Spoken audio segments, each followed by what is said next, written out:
Hello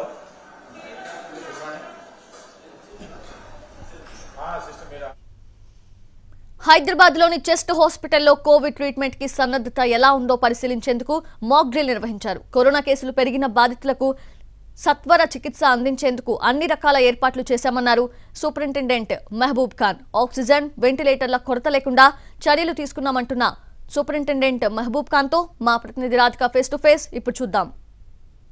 దేశవ్యాప్తంగా Covid alert ఇవ్వడంతో ఇప్పటికే రాష్ట్రాలలో కోవిడ్ పాజిటివ్ కేసెస్ కూడా నమోదవుతున్న నేపథ్యంలో తెలంగాణ రాష్ట్ర ప్రభుత్వం కూడా ఇప్పటికే అందరినీ అలర్ట్ చేయడం జరిగింది. సో హాస్పిటల్స్ లో మాక్ డ్రిల్స్ కూడా నిర్వహించి అసలు ప్రొసీజర్ ఎలా ఉండాలి, పేషెంట్ వచ్చిన తర్వాత రిసీవ్ చేసుకునే దగ్గర నుంచి వాళ్ళకు ట్రీట్మెంట్ వరకు ఎట్లాంటి ప్రికాషన్స్ తీసుకోవాలి, అసలు సిద్ధంగా ఉన్నామా లేదా, మన దగ్గర ఉన్న వసతులు ఎట్లాంటివి, పూర్తి వివరాలతోని రెడీగా ఉండాలి అని చెప్పి ప్రభుత్వం ఇప్పటికే అన్ని హాస్పిటల్స్ కి ఇన్స్ట్రక్ట్ చేయడం జరిగింది. ప్రస్తుతం మనం చెస్ట్ హాస్పిటల్లో ఉన్నాము. Chest hospital superintendent Mahbub Khan గారు ఉన్నారు. సార్ చెప్పండి, ఇప్పటికే పాజిటివ్ కేసెస్ అక్కడక్కడ నమోదవుతున్నాయి. రాష్ట్రంలో 14 positive cases already under treatment లో కూడా ఉండటం జరిగింది. సో కేసుల సంఖ్య కూడా మొన్న 4, నిన్న 6 అలా వస్తూనే ఉన్నాయి. సో ఎట్లా ప్రిపేర్ అయి ఉన్నారు హాస్పిటల్స్ లో, మీకు వస్తున్న కేసులు ఎలా ఉన్నాయి?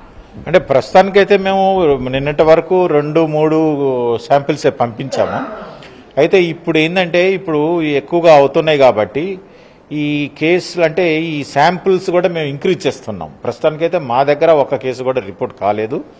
సో ఈ రోజు నుంచి దాదాపుగా అడ్మిట్ అయిన పేషెంట్లందరికీ ప్లస్ సిమ్టమ్స్ ఉన్న వాళ్ళందరికీ కలిపి ఒక 40 to 45 శాంపిల్స్ పంపిస్తున్నాం. దాంట్లో ఎన్ని వస్తాయి అనేది రేపు కానీ ఎల్లుండి కానీ తెలుస్తుంది మనకు. సో ప్రస్తుతానికి మా దగ్గర అయితే ఒక్క కేసు కూడా రిపోర్ట్ కాలేదు. రైట్. ఈ మాక్ డ్రిల్ లో భాగంగా హాస్పిటల్లో ప్రిపేర్డ్నెస్ ఎట్లా ఉంది, మనకున్న ఫెసిలిటీస్ ఎట్లాంటివి, ఆక్సిజన్ కాన్సన్ట్రేటర్స్ కావచ్చు, వెంటిలేటర్స్ కావచ్చు, బెడ్ సైడ్ మనకి ఎంత అవైలబుల్ ఉంది, ఏంటి పరిస్థితి? మాక్ డ్రిల్ యొక్క ముఖ్య ఉద్దేశం ఏంటంటే బెడ్స్ ఎన్ని అలాట్ చేయాలి. సో మా హాస్పిటల్లో దాదాపుగా ఒక 20 బెడ్స్ అయితే ప్రస్తుతానికి అలాట్ చేసుకున్నాము. ఒకటి 10 ఏమో మేల్కి, 10 ఫిమేల్కి, ప్లస్ దీంట్లో ఏమైనా సీరియస్గా ఉంటే ఐసీయూ కూడా అరేంజ్ చేసుకుంటా ఉన్నాము.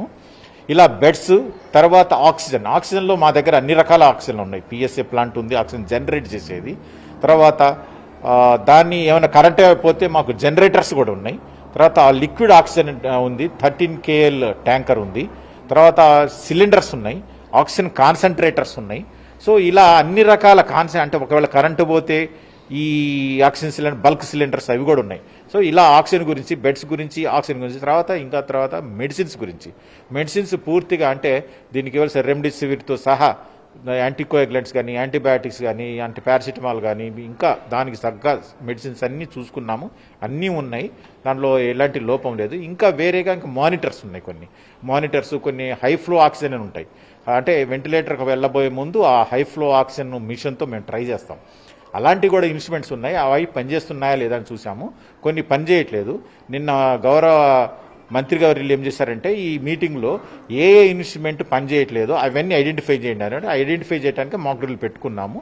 మిగిలిన ఇన్స్ట్రుమెంట్స్ కూడా monitors, oxygen concentrators, bulk cylinders అవన్నీ కూడా తెచ్చి రెడీగా పెట్టుకున్నాం. రైట్. సో చూస్తున్నాం కానీ తెలంగాణ రాష్ట్రంలో ఒకవేళ పాజిటివ్ కేసెస్ సంఖ్య పెరిగినప్పటికీ కూడా ట్యాకిల్ చేయడానికి సిద్ధంగా ఉండే విధంగా అన్ని హాస్పిటల్స్ని అలర్ట్ చేయడం జరిగింది.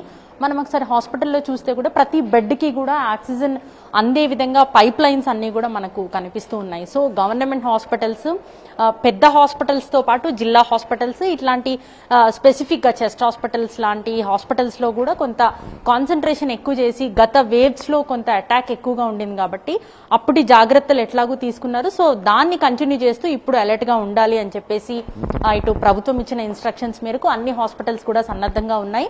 సో ఓవరాల్ గా కరోనా ఒకవేళ పెద్ద ఎత్తున పాజిటివ్ కేసెస్ నమోదైనప్పటికీ కూడా ప్రభుత్వ ఆసుపత్రుల్లో అడ్మిషన్స్ ఎక్కువగా వచ్చినా కూడా ఎట్లాంటి ఇబ్బందులు లేకుండా అన్ని ఏర్పాట్లు చేసి సిద్ధంగా ఉన్నామనేసి డాక్టర్ మహబూబ్ ఖాన్